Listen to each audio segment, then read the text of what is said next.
Hi friends, இன்றைக்கி நம்ம என்ன பார்க்க போகிறோன்னா மிளகா பஜ்ஜிங்க. மார்க்கெட் போயிருந்ததில் மிளகா வாங்கியிருந்தேன். கொஞ்சம் பழுத்தாப்பில் தான் இருந்தது, ஆனால் டேஸ்ட் வைஸ் நல்லா இருந்தது. 200 கிராம் கடலை மாவு, 1 ஸ்பூன் கார்ன்ஃப்ளவர் மாவு, 1 ஸ்பூன் அரிசி மாவு, கொஞ்சம் வத்தல் பொடி. வீட்டில் அரைச்ச வத்தல் பொடிங்கிறதுனால கொஞ்சம் அதிகமாக போட்டிருக்கேன், காரம் இருக்காது.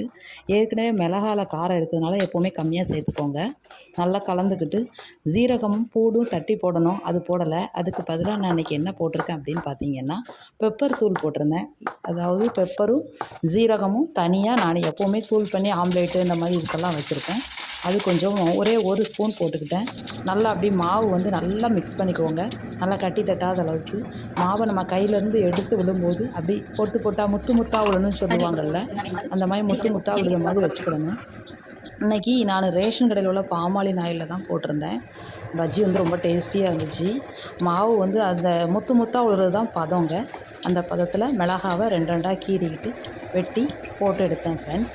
பஜ்ஜியும் உண்மையிலே ரொம்ப நல்லா இருந்துச்சு. யாரெல்லாம் மிளகா பஜ்ஜி செஞ்சுருக்கீங்கன்னு சொல்லுங்கள். காரசாரமாக சாப்பிட்றவங்களுக்கு நம்ம நல்லா காரம் ஏற்றிக்கலாம். நாங்கள் கொஞ்சம் காரம் அதிகமாக சேர்க்காததுனால கம்மியாக தான் போட்டிருக்கேன்.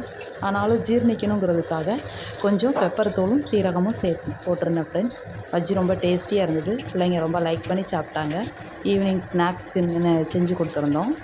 நேற்று இது ஈவினிங்க்கு ஸ்நாக்ஸுக்கு செஞ்சு